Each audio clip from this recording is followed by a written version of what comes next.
Good morning, Rose Associates. I'm Charlie Benzik, principal at Elam Consulting. We're just going to talk a little bit today about energy compliance, specifically Local Law 88, and what it's going to take to put that on autopilot for you, and make all these codes and rules and projects kind of work together towards a common goal. Topics today that I'm going to cover. We take a holistic view of energy compliance, not just checking the boxes, but trying to be as efficient as possible. If we're coming into your building for one survey, maybe we can do everything. We want to talk to you about the plan using all the available programs. We're going to show you some case studies, great projects that we did this year, booster pumps, LED projects, exhaust fans, and then talk about the future of Con Ed incentives. You hear clean heat, electrification. You probably heard that lighting incentives are getting phased out. We'll address that. And then probably why most people are watching is Local Law 88. What's required to get that done by the end of the year. So like I said, we have a holistic view of energy compliance. You know, these laws aren't meant to be onerous. They're meant to work together. There's a goal set by Local Law 97, zero net carbon by 2050. That sounds impossible. And in some buildings right now, it might be impossible, but putting a plan together, using incentives, benchmarking, you can't manage what you can't measure, that kind of idea. Energy audits, retro commissioning is using what you have better or making slight improvements. Lighting and sub-metering is making sure the low-hanging fruit is up to code. And then 97 is kind of setting that stepped down carbon emissions threshold every year.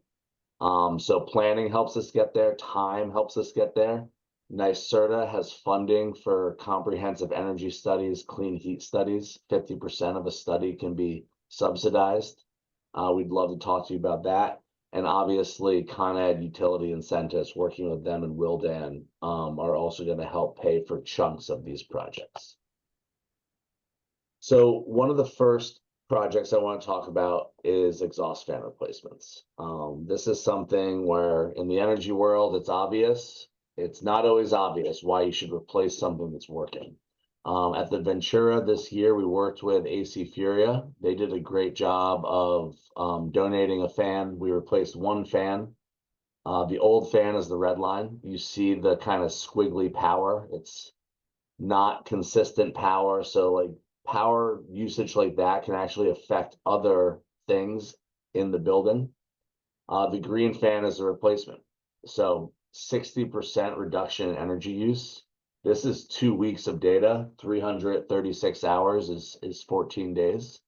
And over 14 days, this one fan saved $25. That's over $650 a year in energy savings. And, ECM replacements have other benefits. Like I said, cleaner power. They have additional energy savings opportunities if we have a BMS or we're able to implement a BMS for variable speed controls. And they're not going to spike your energy usage when they come on. They can ramp up slowly, which is good if you have things on timers. 20 fans coming on at the same time, spiking can cause an increase in your demand charge. And then, the numbers of the project.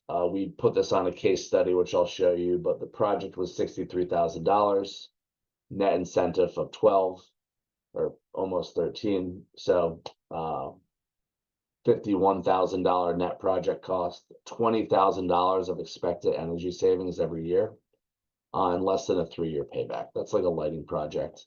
Great win for us. And then this is the case study, building the pictures, all those numbers, the other benefits, the graph, pictures from the actual site.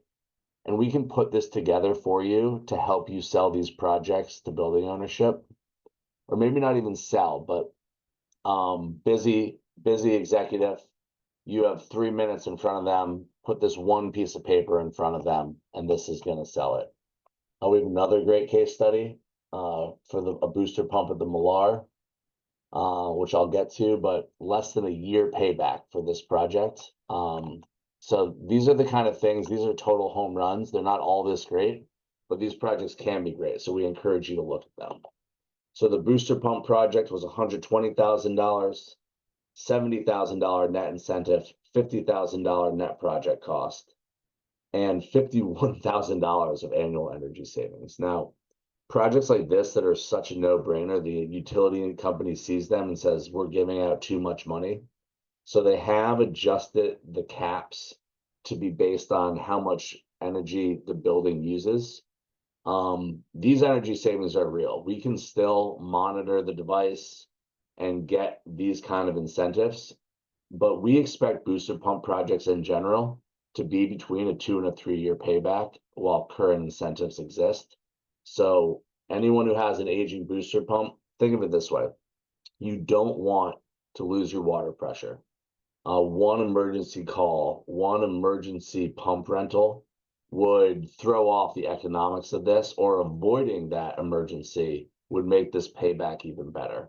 So we just encourage folks to, talk to Matt at AC Furia, get a quote and look at the project, and the incentives could make your project a no-brainer as well. Nick Petrouros, Director of Maintenance, everyone knows him.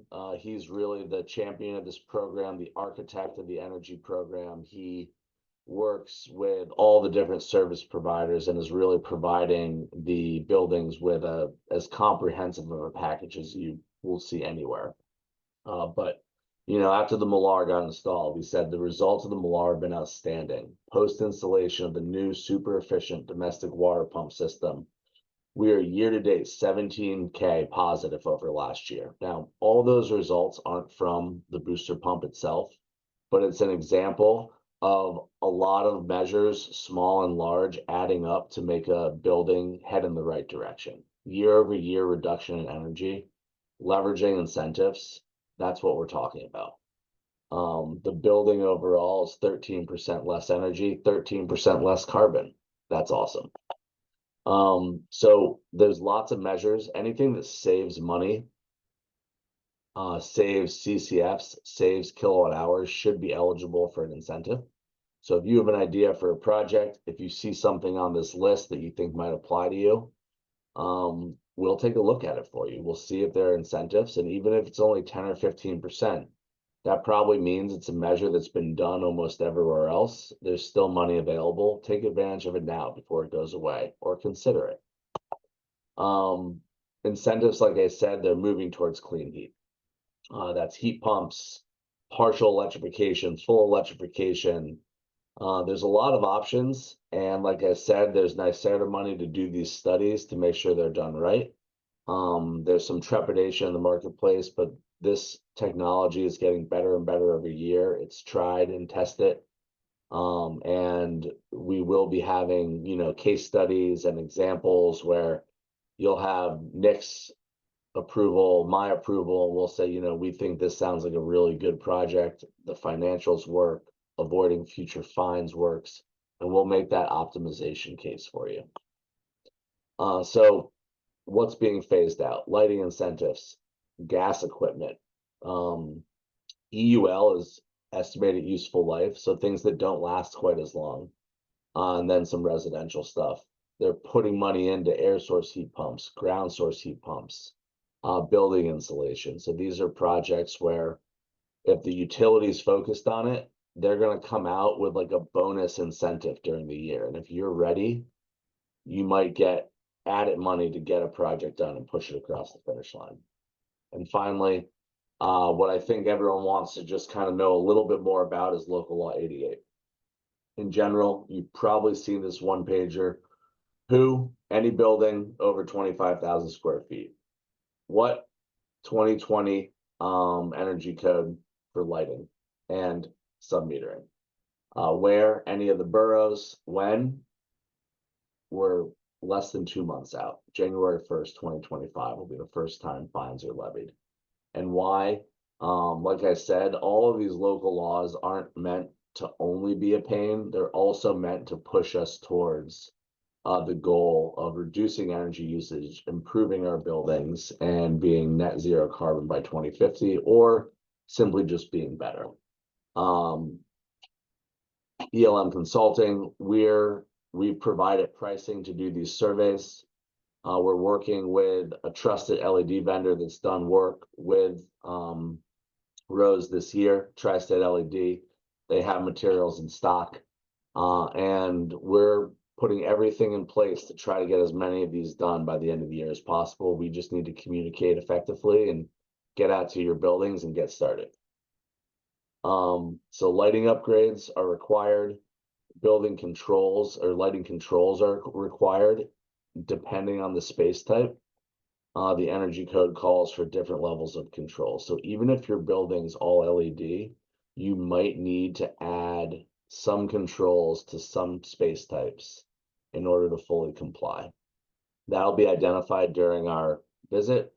We'll give you the list, the prescription for what you need, and the price to get it done. And then an engineer on our team will sign off on the letter and hopefully get you in compliance by January 1st. Also, this has not been an issue in a lot of buildings we've seen, but we need to check the box.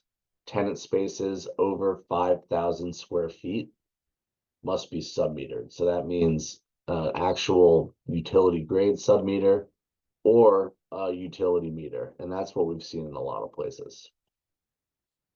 Process, I touched on a little bit. We come in, we do an audit and an assessment. Now our team's trained to know what the code is, what the deficiencies are. So they're marking yes or no in every space type. Depending on the no, we kind of know what the materials are that need to fix it.